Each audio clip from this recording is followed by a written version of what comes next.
jamii kubwa katika Kalenjin. Watu ni wengi ya Kipsigis. Lakini Kipsigis bado ni Kipsigis moja. Nandi bado ni Nandi. Pokot bado ni Pokot. Alafu support wanagawana. Mpaka sasa Ondorobo wenyewe wanagawana. Tutakuwa naenda wapi? Yeye tutakuwa naenda wapi?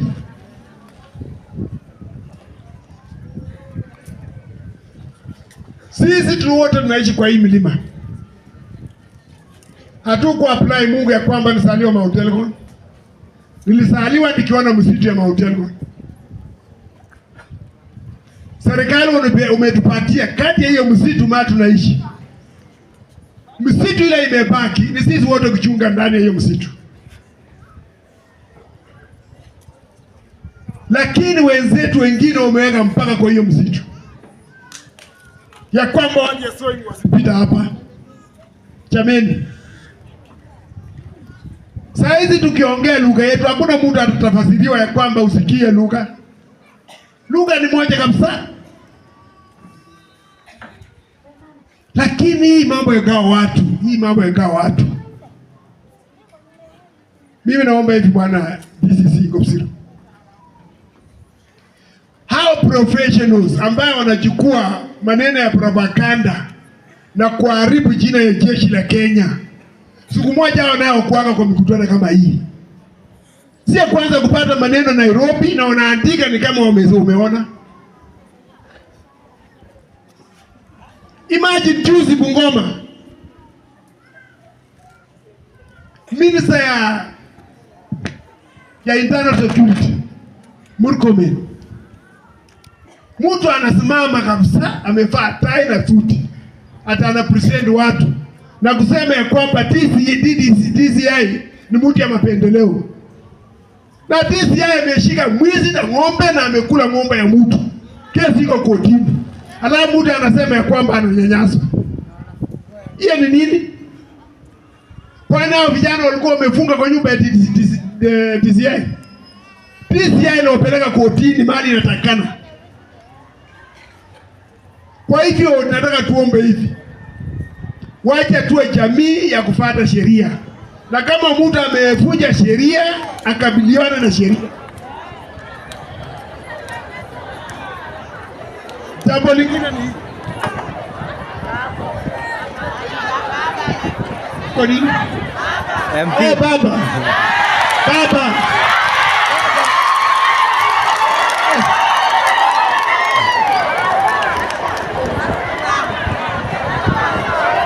Wacha baba akuje. Baba karibu. Tumefurahi.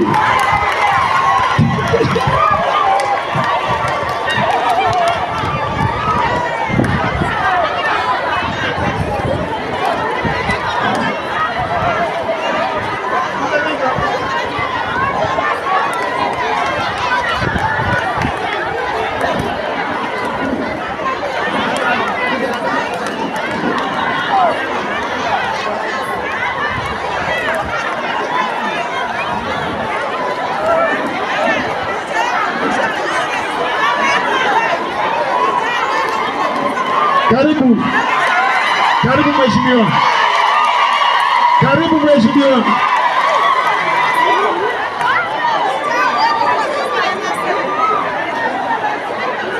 Karibu mheshimiwa.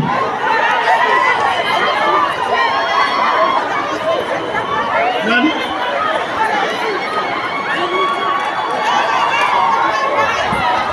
Karibu.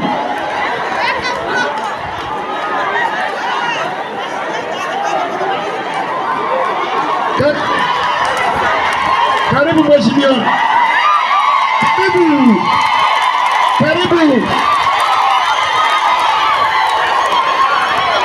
Karibu first lady. Karibu mheshimiwa. Karibu. Mheshimiwa.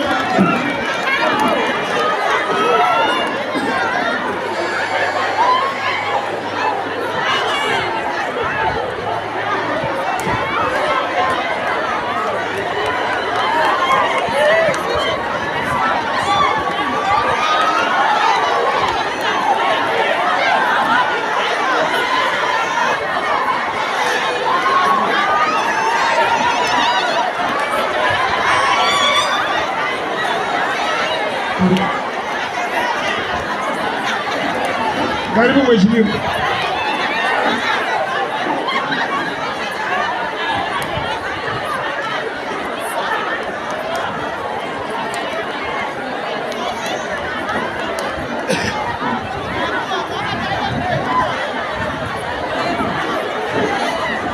Bas. Zisha sasa.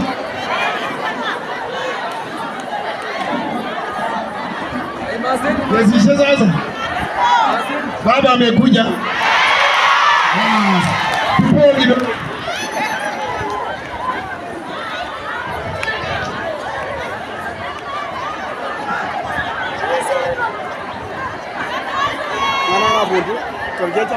Kombe. Tunyamaze basi.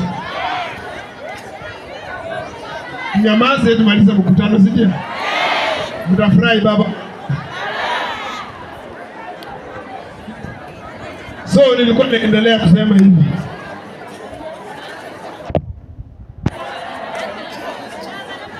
Ninasema ya kwamba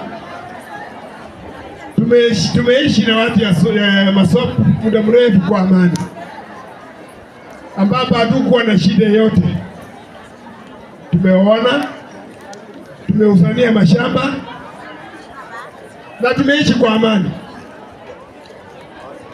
So nilikuwa nimesema ya kwamba mali mvua ilianza kunyeshea na kuleta watu kugawanyika, ni wakati professionals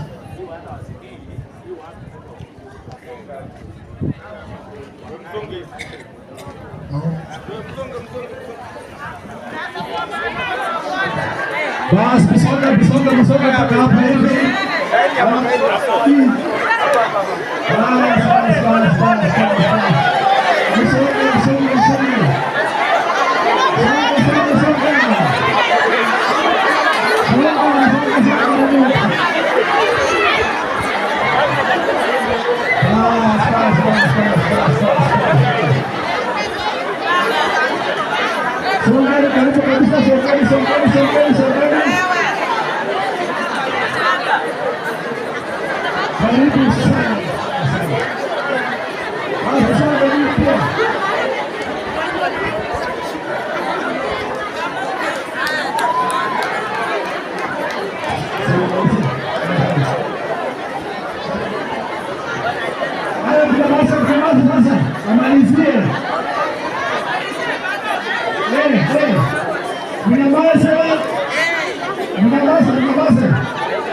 Alafu tendeza malizie ndio tuendelee na program. Haya, piga mheshimiwa makofi.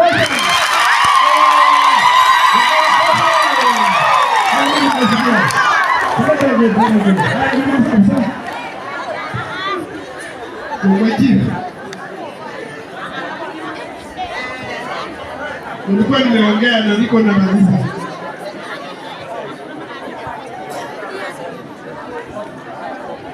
Tender cover simu tangazo na bakweni. Baba ndio nimepoteza simu. Yebure simu. Kayo simu. Asante. Asante. Ndio kwa ubaya tangazo. Basi nyamaze.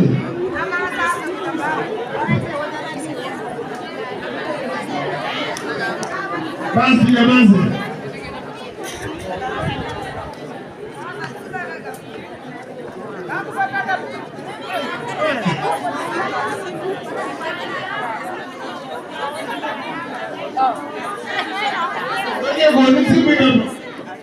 Ukipata hiyo mama mpatie simu imepotea mama tena. Haya sawa. Msipige simu. So nataka nimalize nikisema hivi.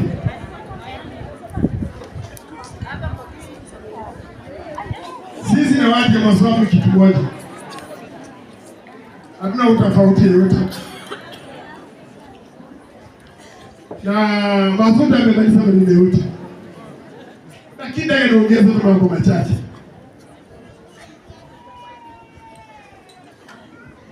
Ya kwamba hii msitu ni ya jamii yote. Nataka tukichunga ng'ombe ndani tuwe free. sio kwamba kuna mahali watu wengine hawapiti. Na hiyo bwana DCC chunguza. Ujue hiyo maneno ndio yanaleta shida. Na kati ya hiyo mpaka ambayo nimesema, mwaka mbili uliopita kuna kijana alipita kwa hiyo mpaka. Alikuwa anafuata ng'ombe ambayo imeibiwa. Kufika kwa hiyo msitu, alirudi kama maiti. Kumaanisha ya kwamba maneno haya yalikuwa yamesemwa, ilikuwa kabisa yake. Nataka tukijua kwa msitu tuko free kabisa kama Wakenya ama kama watu wa Mkenya. Jambo lingine, kuna watu ambao wanaishi nje ya Emia ama nje ya Kiambu, lakini wanaangalia maneno kwa mbali, lakini wakifika kwa mkutano wanaongea kama watu wa Kiambu. Bwana DCC, ulikuwa kwa hiyo sherehe yetu ya Jamhuri Day. MCA Kapketeni Ward, mama mwenye heshima, ashike microphone na kusema ya kwamba maaskari wetu walitoa mama suruali. Surely, mama mwenye heshima, mama unaweza ongea hivi? Hata hiyo kitu anatajanga mchana.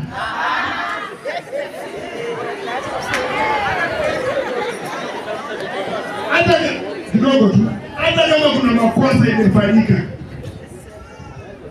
chunguzanga maneno kwanza. Chunguzanga maneno kwanza.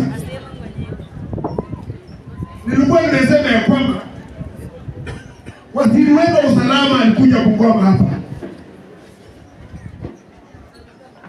MCA Kiambu Ward akasimama na kusema ya kwamba TCI anafanya kazi yake kama mapendeleo. Nyinyi waje kudumuka hapa. Tuti na Kwemoi walishikwa bure ama waliiba? Waliiba nini? TCI angefanya nini? Si angepeleka kotini? So mimi nataka niombe hivi, viongozi wetu tuache kutetea wahalifu, tuachie utende usalama kazi yao. Mwisho, maongeo wanamba asante Kiambu, tuko na bunduki ya serikali ya kutosha, tuko na jeshi, tuko na polisi. Hizi yako yake inaonyeshi, tuko hata na watu wa forest.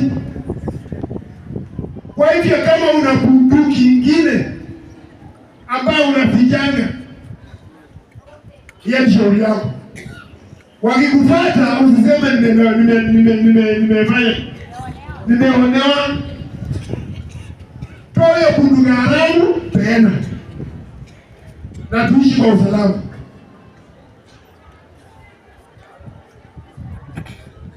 Kumaliza,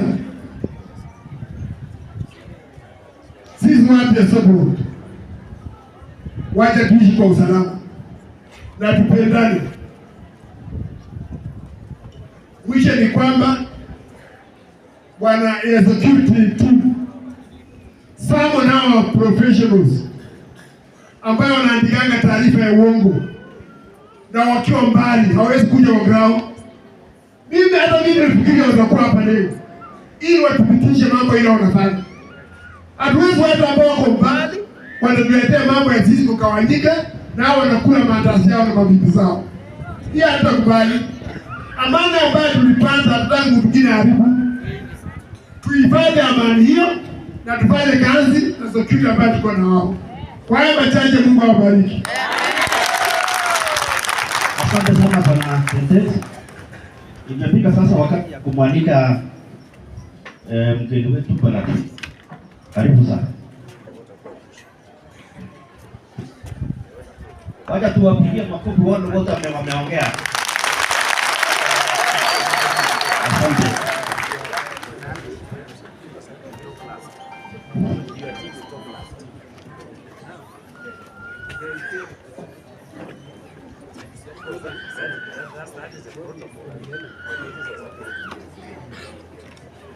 Basi nataka nimwalike mwakilishi wa MCA.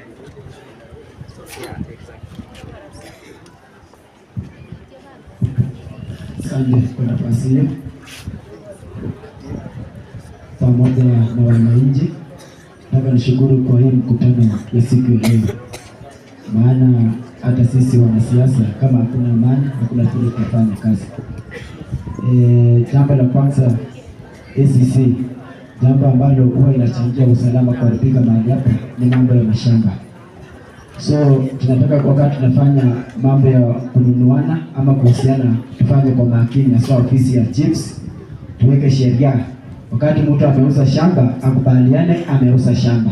Hata kama unauza shamba kwa bei ya chini na shamba ilikuwa kwa bei ya juu kwa sahihi, kubaliana kwa wakati ambao unauza, ili tutakaa kwa amani yetu katika milima hii. Jambo lingine ni mambo ya uhalifu. Kama mtu amekuwa mhalifu na akuwe ni mtu wa Soi ama akuwe Moso, kila mtu abebe msalaba yake, tumuite mhalifu kwa nafasi yake. Yes, maana kama sisi viongozi tukutoa watu, tunaweza tukakutanisha watu ama tukagawanyisha watu, sina maana hiyo. So kama mhalifu ni mtu wa kutoka Moso, tumuite nini? Mhalifu. Na kama mtu ni mhalifu na ni mtu wa Soi, tumuite nini? Mhalifu. Alafu tuachane na propaganda. Kama unajua kabisa mtu ni mhalifu, peana ripoti kwa security. Si namna hiyo? Tusianze kusema ati kwamba labda kuna watu wanataka wakuje watuue ama kuna watu wanasema wengine waame, hii hatutakuwa tunasaidiana. So tukue watu ambaye tuachane na propaganda. Alafu tupeana information kama kuna information tuko nayo. Si namna hiyo? Jambo lingine pia kuna changamoto nyingine kwa mambo ya makotezo. Kuna nayo hiyo naona inaharibu usalama. Unaweza ukakoteza shamba mwezi wa 10. Mtu ikifika Januari anaanza tena kupeana shamba kwa pesa ya juu. Na anataka ati kwa sababu amepata mtu ile anataka kupea 20,000 na wao wanampea 15. Unaona tena anataka kurudisha nini? Pesa. So PKs mkuu makini kuanzia magotezo na nini na kuhusiana shamba. Tukimaliza hiyo usalama itakuwa mzuri na hapa. So hivi tutakuwa na mambo mengi, tutasema tu mheshimiwa hapo pamoja na hii timu ya security amesema pia amekubaliana na mambo ya usalama. Asante kwa nafasi hii. Asante sana. Basi wacha tukaribishe mheshimiwa na makofi.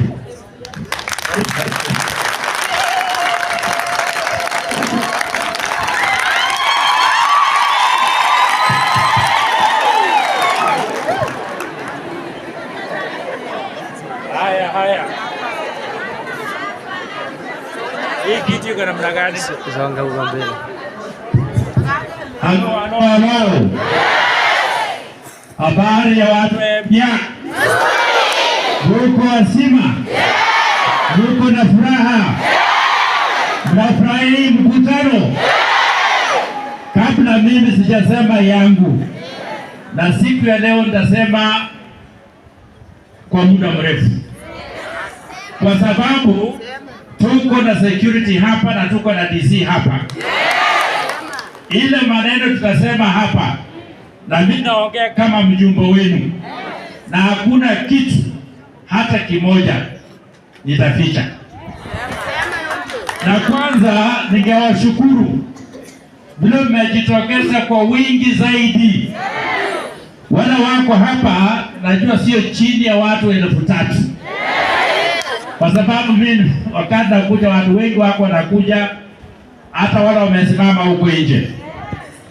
Ni vyema tusikize siku ya leo na tumalize vitina ya sehemu hii.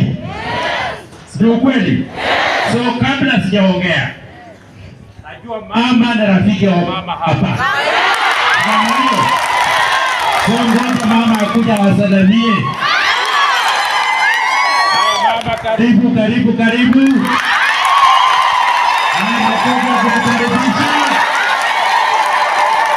Haya.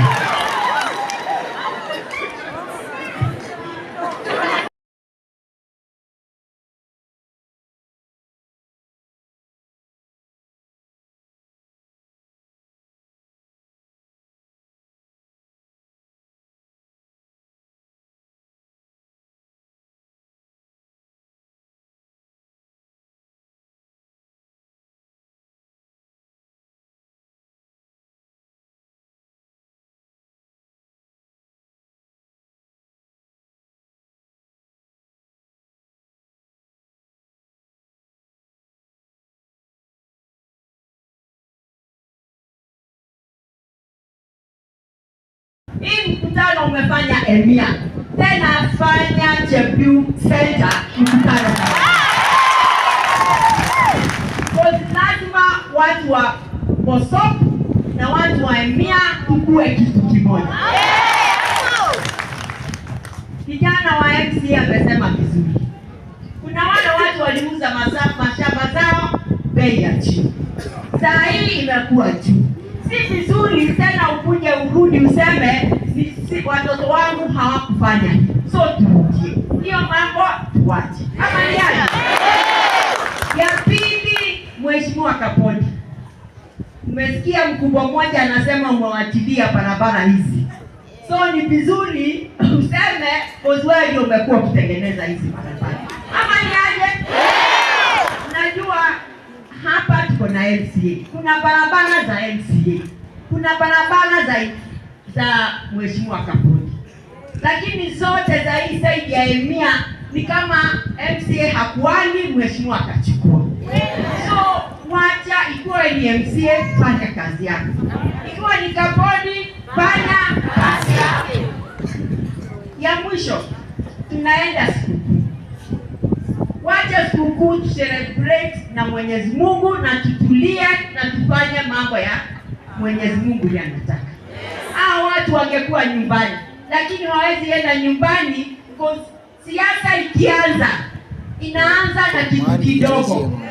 Watu wengine nilisikia wakisema kwa redio, wacha tumame tuende Chepkitani. Naomba watu wakae na amani. Msiende na msiuze hii mashamba. Hii barabara ya lami ikipitia, ni nani watakuwa wakiishi? Ni nani watakuwa wakiishi? So sina mengi. Mimi nimekuja kusema happy Merry Christmas na nikimaliza DCC. Ani watu wangu. Nitawapatia tu soda ya Berry.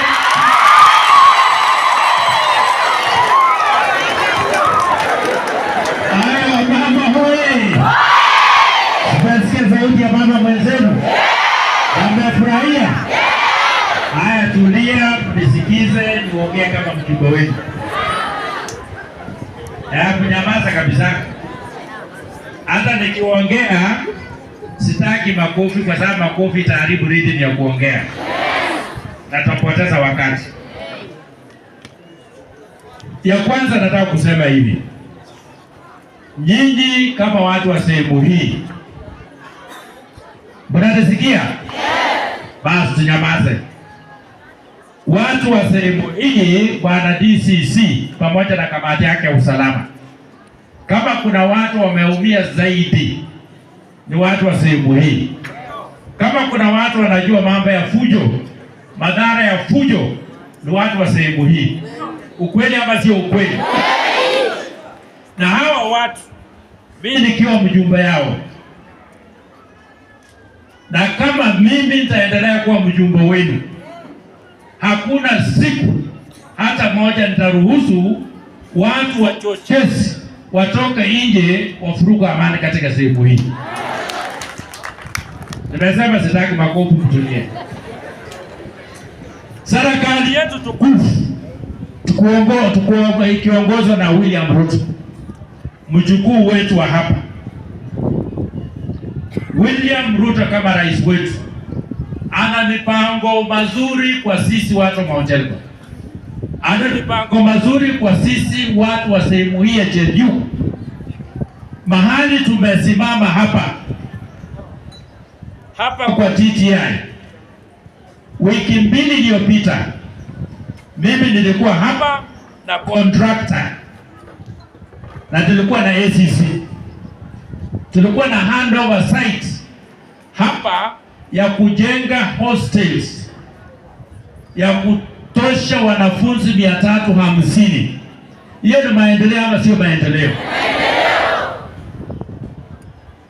Ya pili, mama amekuzia kidogo. Hii barabara kutoka Masae kwenda mpaka KDF na iteremka mpaka Kaborio Kosoko. Tayari kandarasi itapeanwa wakati wowote. hiyo barabara iwekwe lami. Ni maendeleo na sio maendeleo kutoka kwa serikali.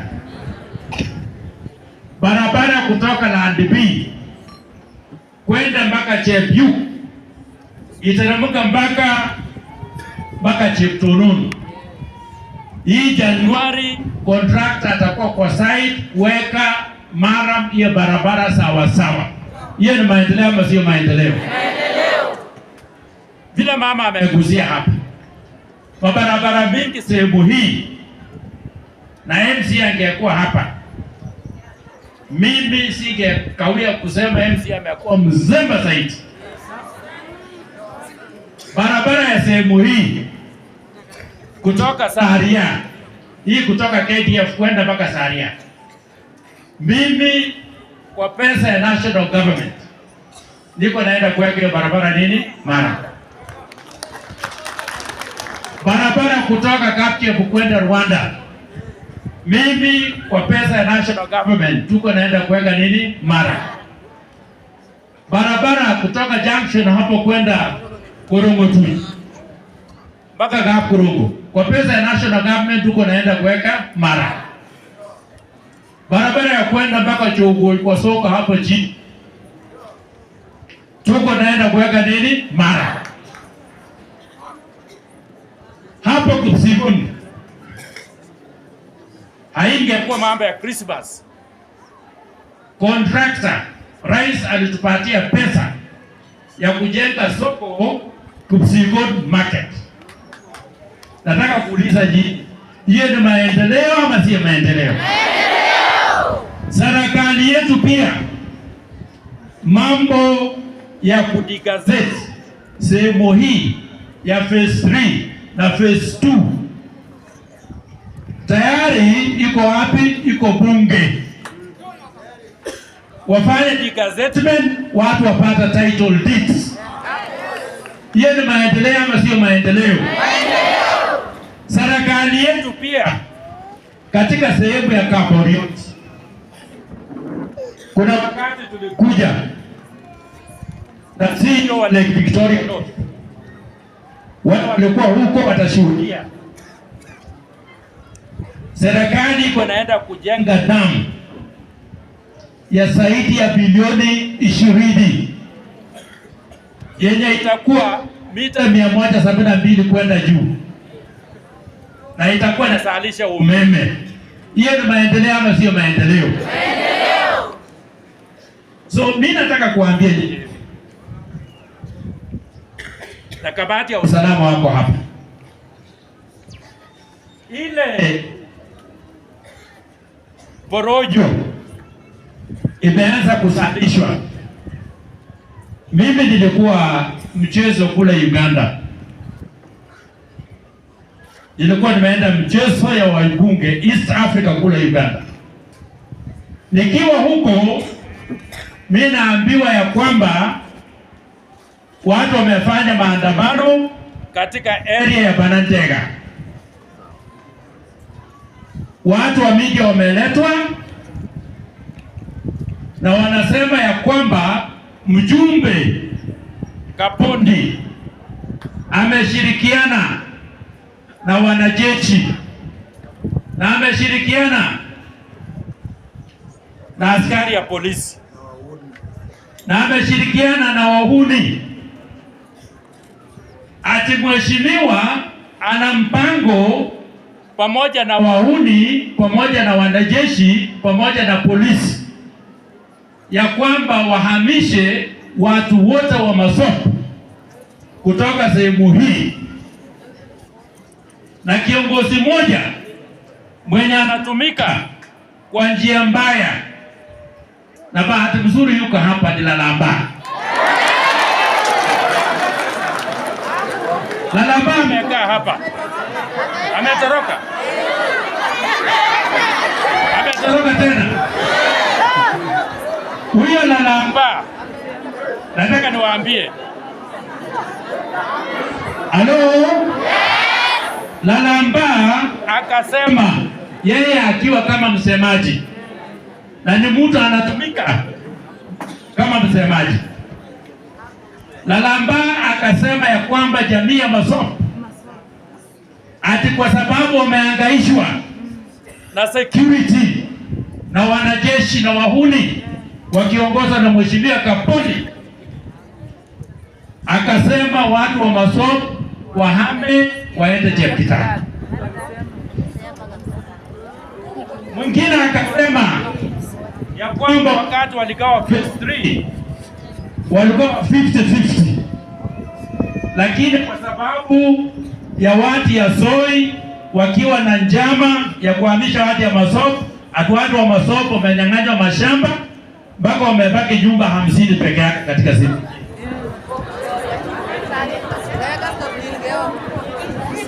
Nataka mnisikize. Na walikuja na wakili, walikuja na media, na wale waliorganize hiyo maneno yote, wale walipanga ni NGO inajiita Chepkitale People Indigenous Project. Kiongozi CEO wa Chepkitale ni mtu anaitwa Peter Kitelo. Peter Kitelo alisimama hapa ubunge 2013 na alianguka vibaya sana, hakuwa na namba. Hiyo Peter Kitelo.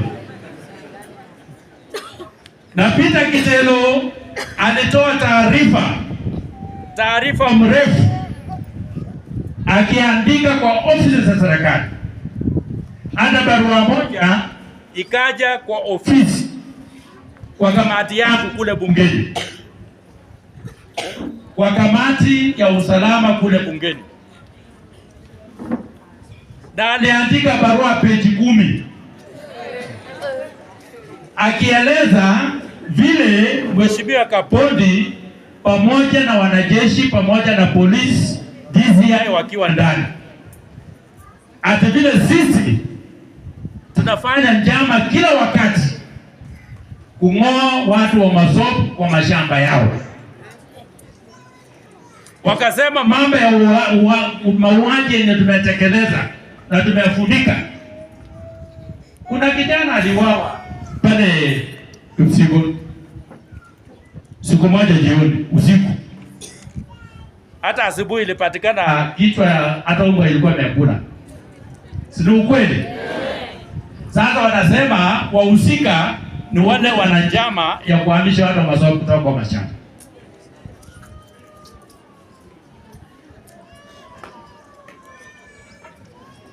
Nataka kuambia namna hii,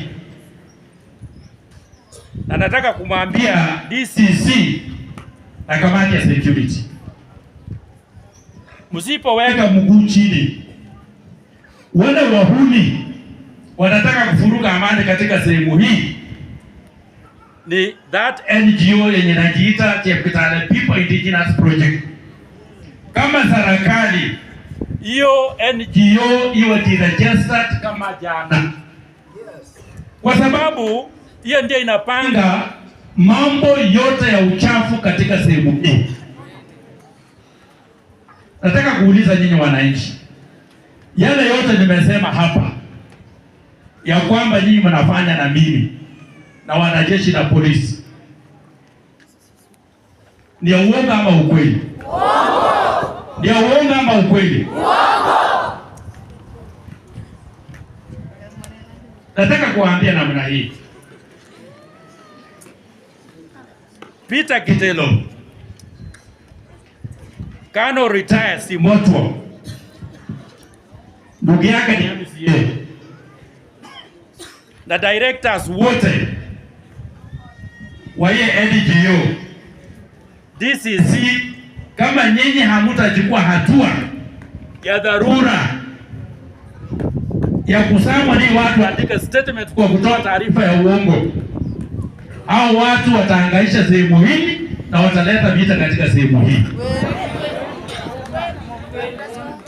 Ukweli ama sio ukweli? Kwa sababu watu wa Masop hapa na watu wa Soi wanakaa vizuri bila shida yote. Hata ukienda upande wa location ya Cheviu, watu wa Soi na watu wa Masop wanakaa vizuri. Lakini wale watu wamekuwa uchochezi, wale watu hawataka wengine wakaa kwa njia ya amani. Ni directors wa NGO. Mtu alikuwa mkubwa kwa jeshi kama Kano retired. Alikuwa mkubwa. Kano ni mtu mkubwa sana. Na mimi niliona lugha yenye walitumia kuandika hiyo barua alichangia pakubwa. Kwa sababu ilikuwa lugha ya kijeshi.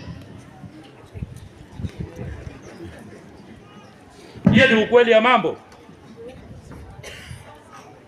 Kano umekuwa kazini, umerudi free, hakuna mtu umesaidia katika sehemu hii, na umekuja sasa kutaka kupanda uchochezi. Na kwa mambo ya siasa wanatumia ndugu yao MCA kama mouthpiece. Hata ile advice representative wa MCA anasema hapa, hii advice unastahili kuadvise MCA mwenyewe, si hao wananchi.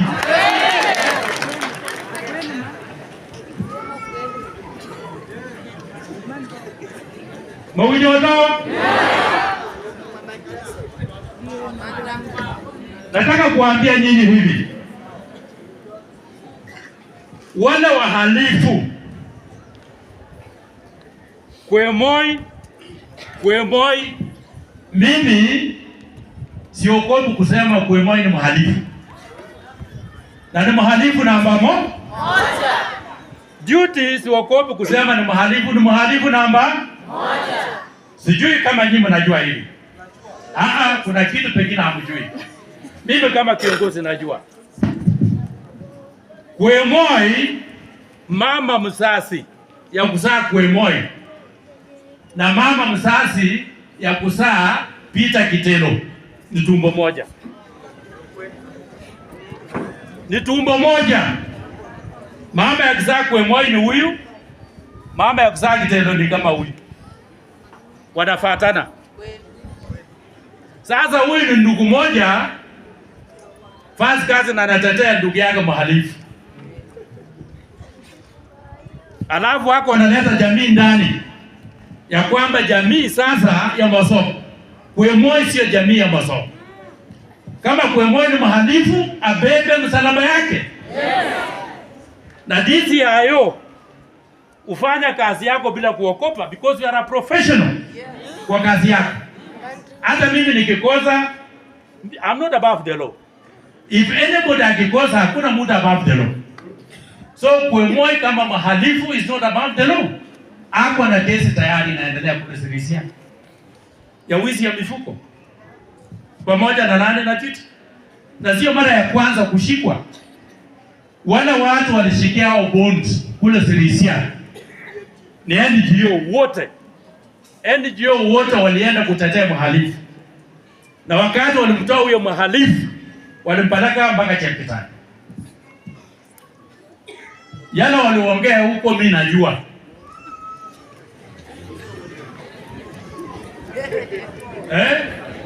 Mimi najua mipango yote. Kwa sababu mimi na watu wengi hata kwa jamii ya Masoko huko Chepkitani mimi niko na watu. Wakipanga watu wangu wako hapo. Na wananipatia taarifa. Mimi mujenga na nani? Atia intiki changu. Nasema uwezi ukanisengenya mimi kwa sababu niko na masikio mingi ya kusikia maneno. Ile maneno walikuwa wamepanga ni kwamba warudi huku waweke mikakati ya ukosefu ya usalama katika sehemu ya Kiabiuki yote. Hata ili tukifika kura ya 2027 hii sehemu will be very insecure, it will be very ungovernable. Hiyo ndio ilikuwa program. Na mimi nasema mimi ni mjumbe. Mipango ya shetani kama hiyo hatutaruhusu. Sina maana hiyo? Taarifa yoyote tukipata. Iko ofisi ya DC, iko ofisi ya OCBD, iko ofisi ya DCI. iko hadi ya forest hapa, iko GSU iko hapa, wanajeshi wake. Weka taarifa ya kwanza huko, taarifa ya pili patia mimi. Mkiokopa taarifa ya kwanza patia mimi, nitapeana information immediately, kwa sababu consumers ya security information ni watu wa usalama. Hapo umenipata? Hiyo maneno hatutaruhusu. Kwa kazi na ikuja watu. Na hizi watu kama Lalamba kwa mikutano yako piga wa marufuku wasiongee, kwa sababu Lalamba hana advice ya kumpatia mtu yote kwa nini. Hivyo na Lalamba na kwenda katu. Mide we are Lalamba, let me tell you without fear of contradiction. Lalamba mwenye ana advice watu waende hospitali. Kwa kazi Lalamba mwenye amekuwa hapa aliambia watu waende wapi? Lalamba ameuza zaidi ya eka 40 yake. Tikikwa andatangu jetururu litu kunu. Baka fesitiri yote aliuza. Ikaingia wapi? Sasa mwe angeadvice watu ya masoba tuende hospitali.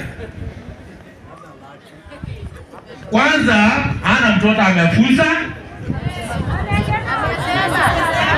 Niko na ndoje. Niko nyonga ndani. Umetega mwanga kana mbiu.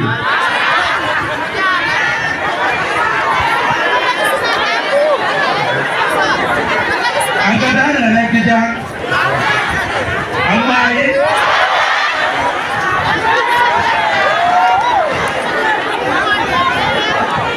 Kemo agane. Odine girnade baja maabitine. Kemo abugoreji. Kemo asina gina ebe magange di bagone. Wimagdare rango. Lakini memang ada yang magange di nyamun.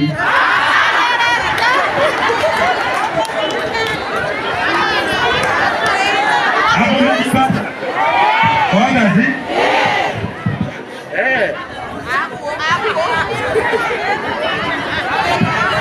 Bado sijamaliza maneno. Hajafunza na wengine wala suspects. Wakaangejor saa security meje view. Ako pa security takatu meje view kemoro ngom. Kemoro weli kibamo? Kemoro weli kibamo? Sibati. Punda yote ikipotea katika sehemu hii suspects hao wametaja ya wezi ya punda, wametaja suspects ni watoto wa huyo mtu ameongea hapa, mwenye ana advice watu waende hospitali.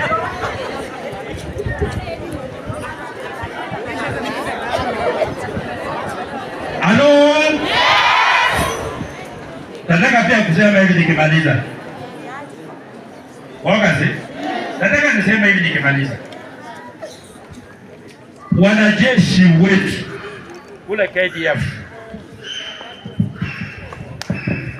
mimi kama mjumbe, hata sijui mkubwa wa jeshi huko ni nani, sijui sura yake inafanana na namna gani, sijui. Wale watu mimi najua ni wale watu wanadinda raia directly. najua DC, najua DCIO, najua OCS, najua OCPD, najua mkubwa wa jeshi na mdogo wake, najua mkubwa ya forest, najua sipo komanda. Lakini ukiniambia ati meja wa jeshi ni nani, sijui jina yake. Ukiniambia officers wa DMI huko sijui, hata sijui wanafanana namna gani kwa sura. Sasa ukisema ya kwamba mimi nimecompromise jeshi, na hao watu wanasema nimecompromise jeshi kwa sababu hivi, kuna wakati kuna afisa mmoja wa DMI alikuwa huko. Afisa mmoja wa DMI alikuwa mtu anawasikiza hawa au watu wa NGO. na alikuwa anatoa taarifa ya uongo. Sisi tuka raise complaint ya kwamba kama jeshi inaleta watu wa intelligence, wasilete mtu ya Mount Elgon, kwa sababu mtu ya Mount Elgon akikanyaka hapo kama mtu wa intelligence, anaanza kuandika vitu yake anapewa ya porojo ya kudhulumu watu wengine, anaingia mambo ya siasa, taarifa ya uongo inaenda mpaka Nairobi. Umenipata? So wakati huo kuna watu walikuwa wanalia ya kwamba kwa nini huyo mtu wa DMI atatudhulumu. Na wengine walisema wacha wanajeshi wafanye kazi yao. Walisema ama hawakusema? Wacha wanajeshi wafanye nini? Kazi yao. Lakini wakati wameleta watu neutral, kabila tofauti ya Kenya, wako wapi? Wako KDF kwa DMI. Mambo yao ya poroja hakuna mahali inapita. Sasa wamesema jeshi wanashirikiana na Kapoti, kwa sababu wanataka kuvictimize wanajeshi wapate vibaraka vyao. Wale watakuwa napatia uongo ya kwenda Nairobi. Na mimi ningependa kusema loud and clear ya kwamba serikali yetu, Army Commander, kama kuna watu wako wa DMI wa rekodi hii, hatutaki msapoti yoyote ama mderogo ama mwenye anajiita Ogiek au mtu wa intelligence katika KDF hapo. Hatutaki. Wale tunataka ni maafisa wa Jamhuri ya Kenya. Wale watakuwa natoa taarifa without any bias. Na wakifanya wahalifu, wacha jeshi ifanye nini? Wacha jeshi ifanye nini? Ifanye kazi yao. Si namna hiyo? Mtu akipatikana akionekana ana bunduki, na huyo Kwemoi alionekana ana bunduki, amefunga AK, baada ya kukorofiana hapa Jepkurkur hapa sokoni. Sina huruma, Jepkurkur huruma inaitwa Jepkurkur. Na niliambia nyinyi tukiwa hapo, ya jina ya huruma futa. Yeye inaitwa Jepkurkur B. Yeye ni Jepkurkur A. Umenipata? So baada ya kukorofiana na Philip Sanutia, walikorofiana na Philip Sanutia wapi? Jepkurkur B. Baada ya kukorofiana, alienda kuchukua nini? Bunduki. Na alichukua bunduki mchana, akaonekana. Raia wema kama nyinyi walitoa taarifa mara moja, ikafikia nini? Vitenge usalama. So wakati walienda kwa Kwemoi na kwa duty kuzingira, wakati walitumia ujuzi kupigia Kwemoi simu, hata wamekuwa tio ya kwamba mwanajeshi alitumia simu yake kupigia nani? Kwemoi, kwa sababu anataka akuje awekwe nini? Awekwe kamba. Bunduki ni serikali. Ndio nimesema hapa DCI huyu Mayeba ana bunduki lakini hanga haionekani. Ama namna gani? Kama unataka bunduki kama mimi, kama mheshimiwa, lazima upate kibali kutoka serikali ili utembee na yako. Hata mimi nikitembea na yangu yenye niko nayo idhini, sitaonyesha. Maana waweza kaweza takia tunyo waweza kuji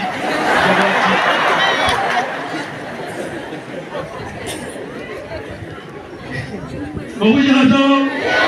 Wewe kama mjua anajua Kamsida mwishika kwa kiatane. Huyo ndo. Lakini wanajiuliza tena na kibali. Umenipata? So kama unataka pata kibali. Lakini kama bunduki ni ya bandia, yeye lazima aende kwa serikali.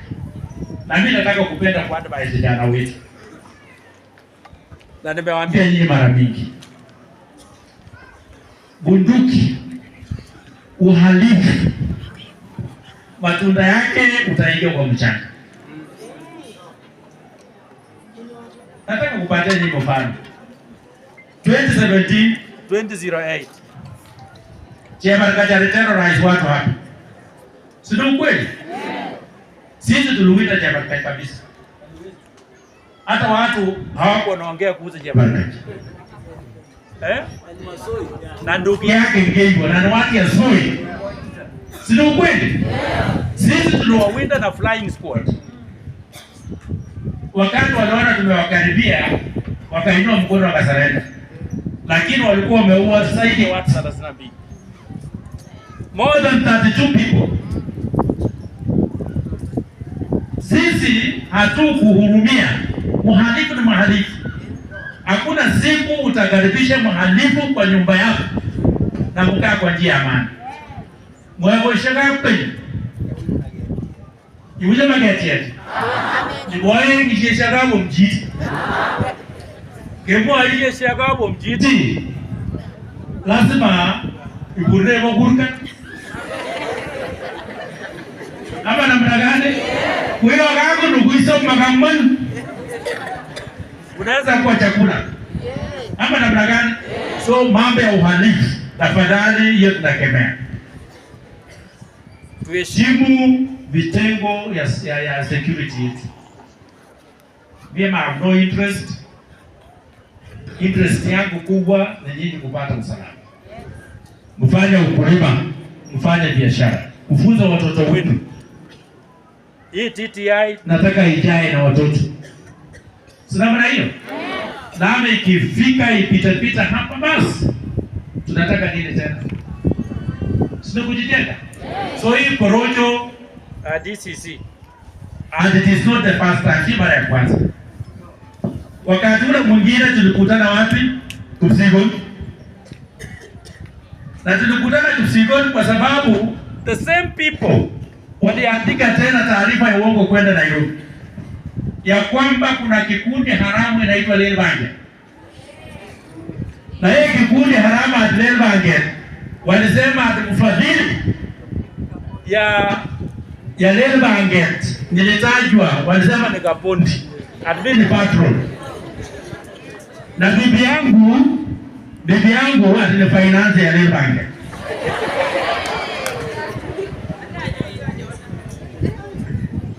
Na kwa hiyo timu yote walitaja tena vitengo ya security.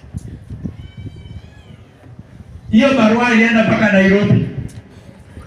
Mimi, bibi yangu pamoja na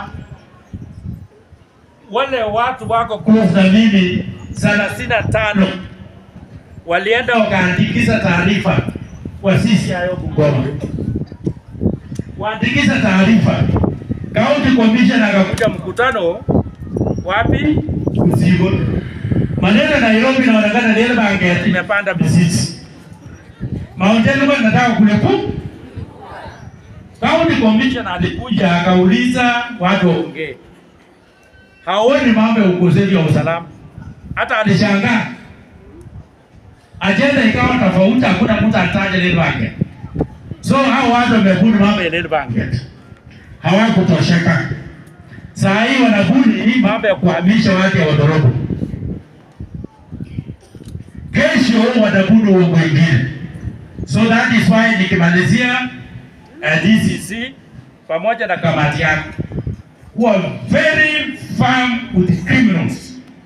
Let us not protect the criminals. Wemoi na timu yake ya criminals. Wanajeshi wafanya kazi yao.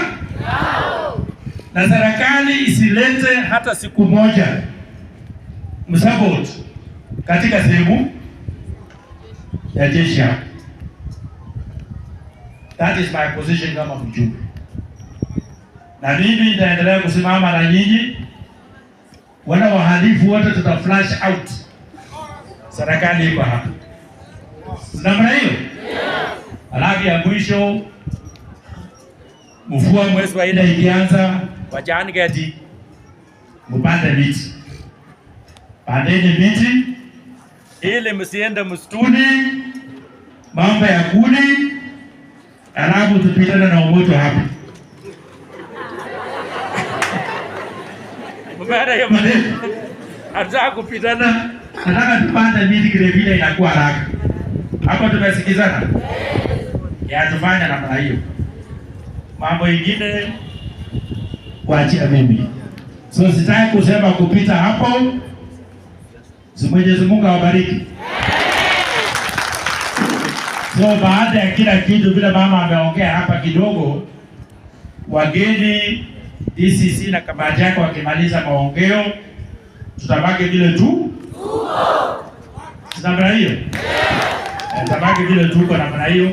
Si tutaendelea na mkutano mwingine. Hatutaendelea na mkutano kwa sababu hatuwezi kubuni mkutano ya pili kusengenya security. Tuwapatia watu soda ya kwenda sasa nyumbani. Kwa sababu hata najua vile mnakuja namna hii.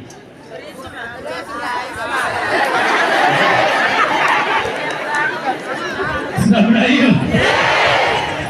Aya, Harambee. Serikali yetu wapi? Rais wetu wapi?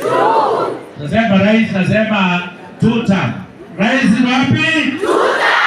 Rais ni wapi? Tuta. Aya, wangapi na vitambulisho ya tuta? Wangapi watashika vitambulisho? Aya, asante na Mwenyezi Mungu awabariki. Asante sana mheshimiwa. Makofi kwa mheshimiwa tena.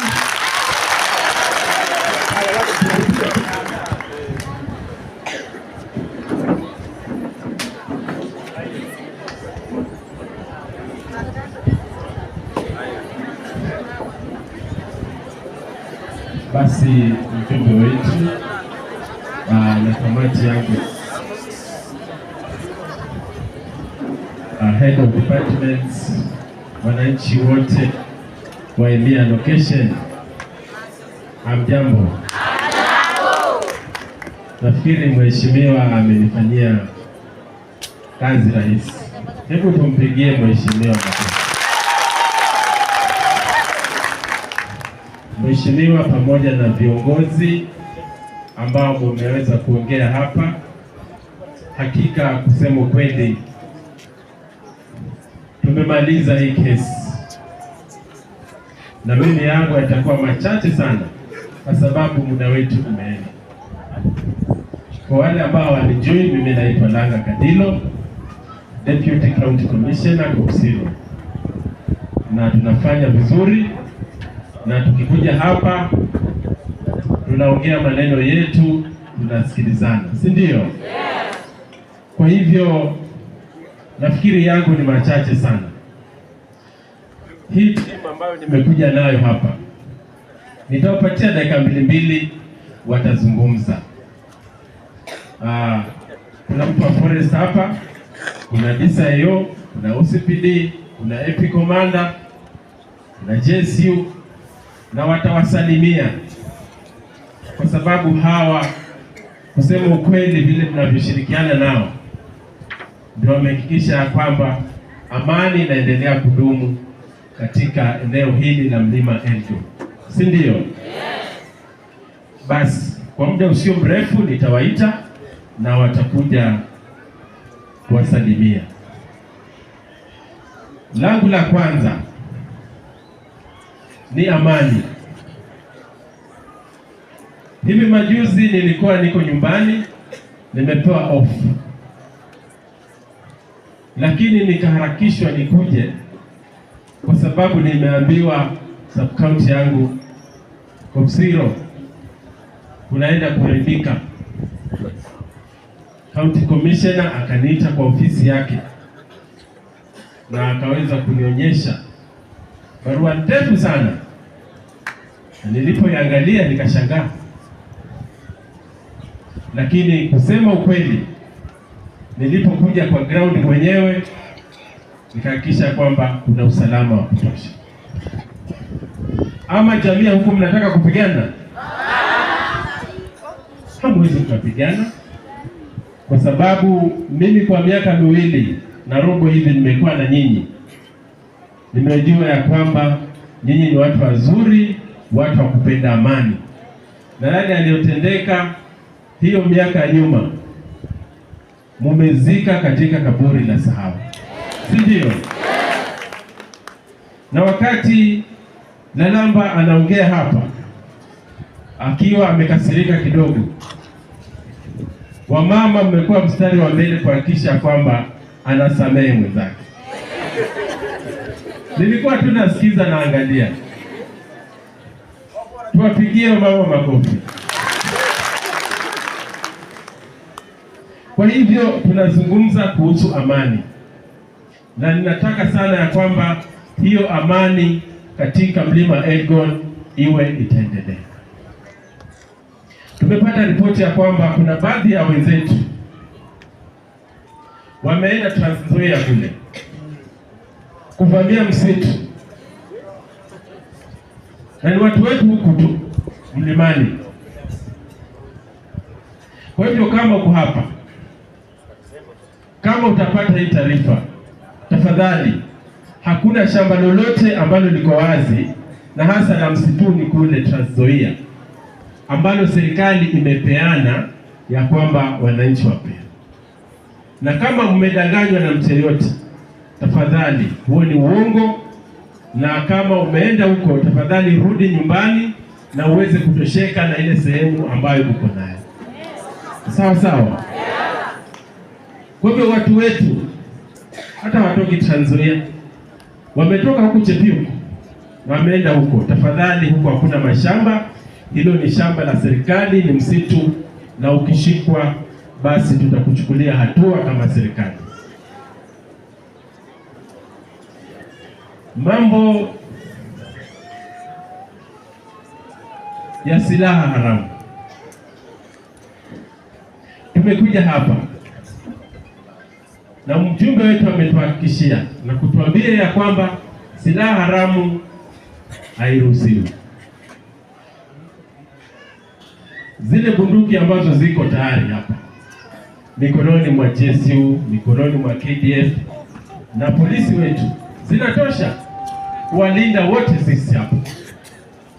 Kwa nini wengine wako na bunduki haramu? Kwa hivyo wale ambao hawajapeana bunduki zao, tunawapatia grace period hapa mpaka tarehe 1. Surrender those illegal firearms, kwa sababu serikali ikikupata na hiyo illegal firearm lazima utachukuliwa hatua. Hatutaki kusikia kwamba jamii hii iko na bunduki kutishia wenzao maisha, kuaibia wenzao. Wewe ni Mosopo, wewe ni Soi, wewe ni Sabaoti, lakini kama utakuwa na bunduki ama silaha haramu, wewe ni mhalifu na serikali itakuchukulia hatua. So for the next 2 weeks, if you have an illegal firearm in your possession, please surrender it to the government. We are giving you only 2 weeks from now.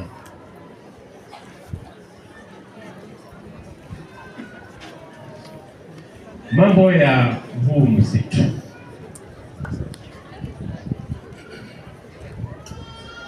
hapo nyumani around 1970s serikali ikaamua ya kwamba watu wetu wapewe nafasi, na kukakuja phase 1, phase 2, phase 3 settlement schemes.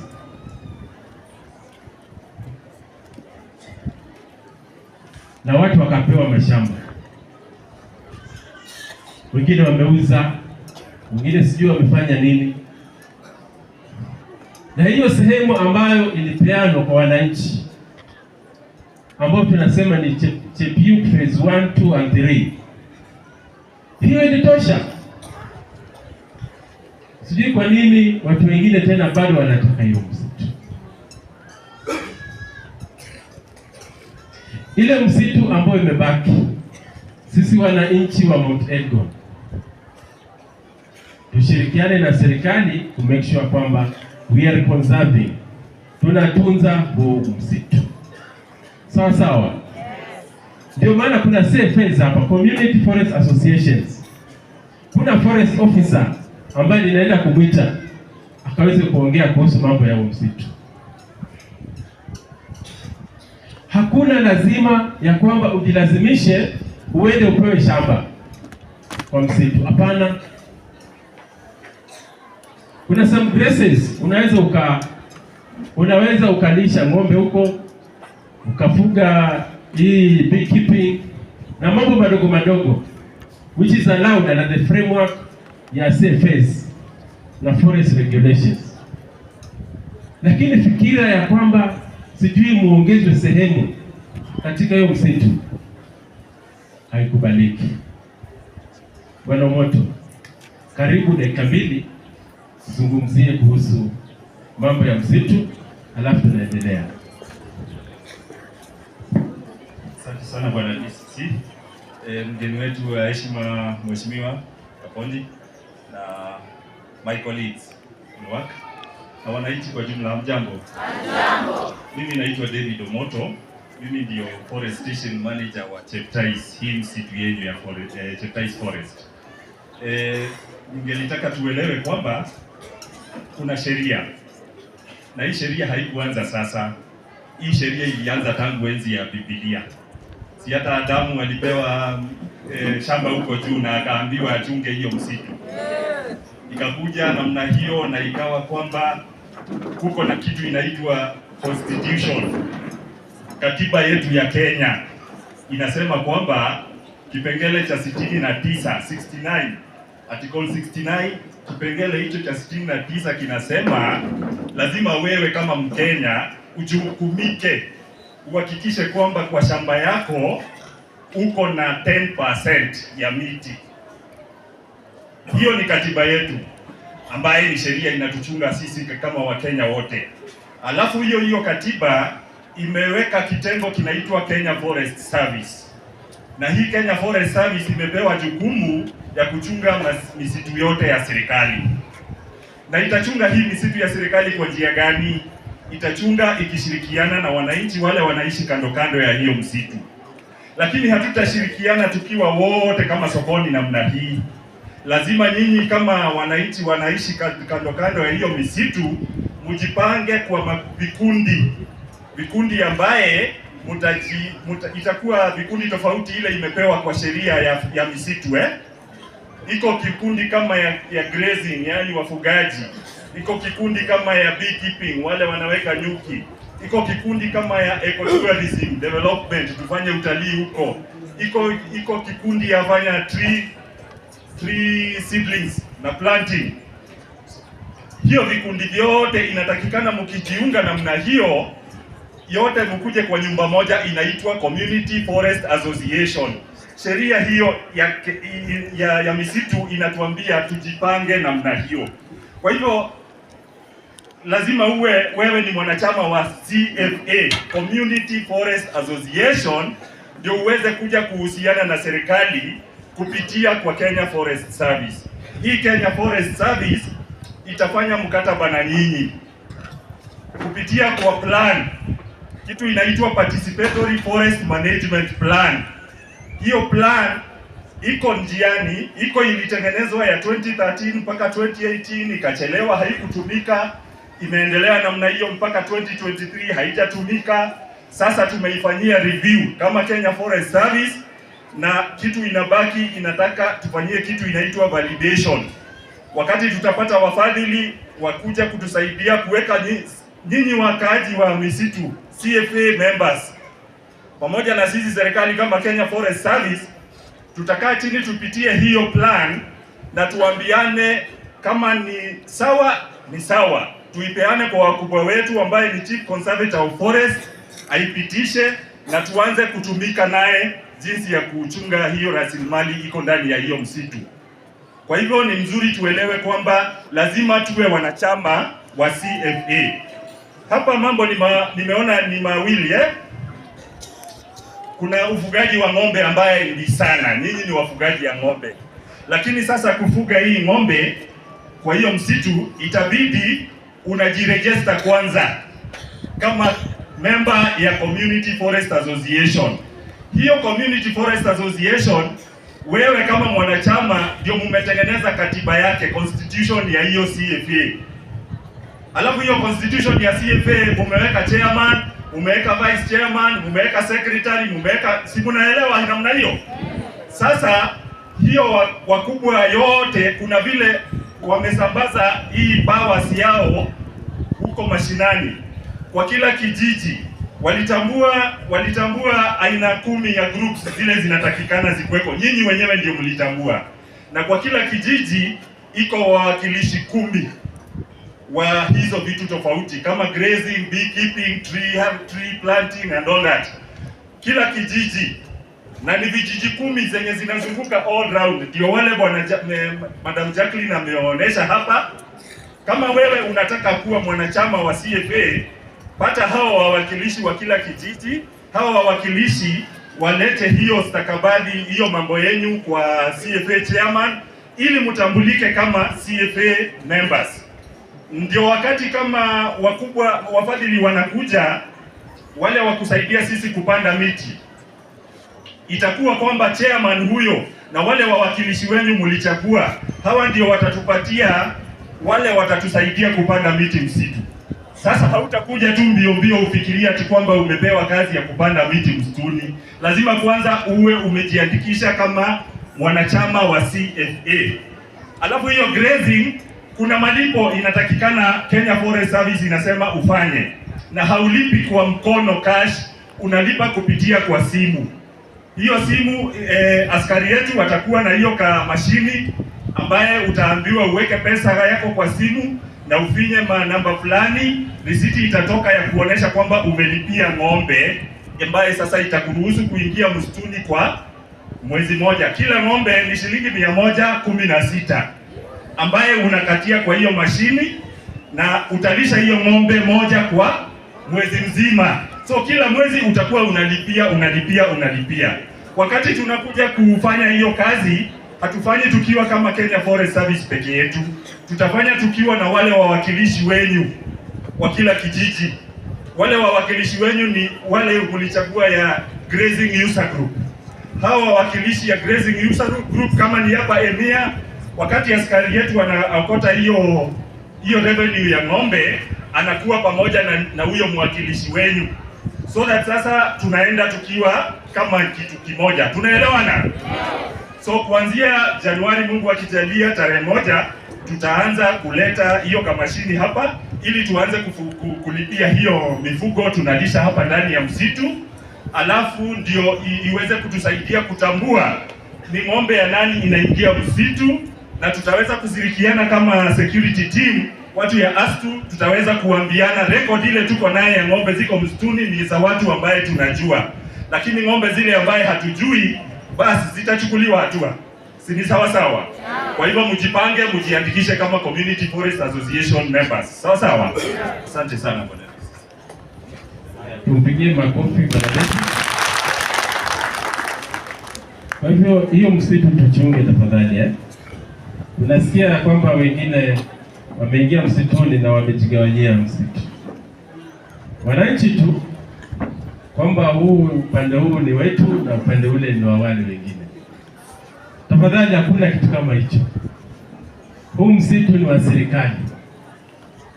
Na Bwana Omoto plus your team, make sure unaendelea na hizo patrols kushirikiana na jeshi yetu. Sawa sawa. Na mambo ya makaa haijaruhusiwa, ama tumeruhusu makaa? Hakuna kabisa. Lakini every week pikipiki zinapita huko. Na nashukuru Bwana David umeanza operation. ya kuhakikisha kwamba wale wanatengeneza makaa kutaka kumaliza msitu wetu wamechukuliwa hatua. So we are with you as the sub-county security team kuhakikisha ya kwamba tumekomesha hiyo illegal charcoal burning. Sawa. Kwa hivyo wananchi, mambo ya makaa hairuhusiwi. Ile inaruhusiwa ni kulisha kidogo huko zile kuni ambazo zimekauka na mambo mengine hayo ambayo CFA wanawaelezea, lakini mambo ya makaa hairuhusiwi. Mambo ya kwamba upande fulani ni watu fulani na upande mwingine wa msitu ni watu fulani, pia hiyo hairuhusiwi. Na kuanzia sasa KDF na forest na timu yote sisi na security watakuwa na patrol, na wale watakaopatikana wamegawanya msitu watachukuliwa hatua. Mambo ya kazi, vijana waliosimama hapa kuongea kuhusu mambo ya kazi. Kusema kweli, tuna changamoto upande wa kazi, hasa kwa vijana wetu, lakini zile kazi ambazo zinapatikana kupitia kwa serikali tunahakikisha kwamba habari imefika na wameapply vizuri.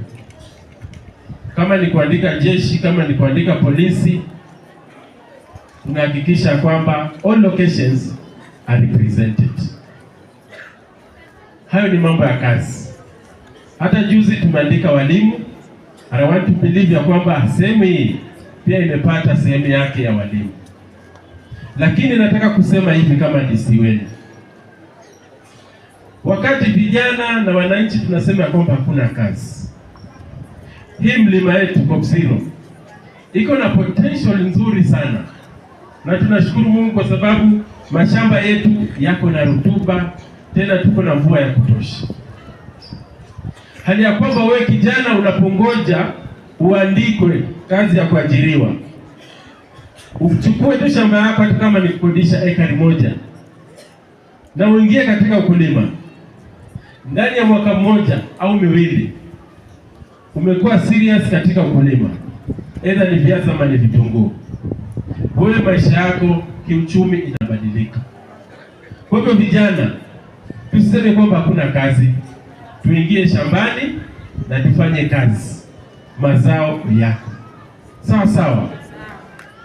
Mashamba hayatoshi, tuseme ule kweli. Hali ya kwamba babako ama wazazi wako watakupatia shamba, tena the same parent apeane wajukuu, hakuna kitu kama hiyo. Ndio maana tumezingatia sana kama serikali na viongozi wenu hapa, tunasisitiza sana ya kwamba watoto waende shuleni. Hata hii TTI viongozi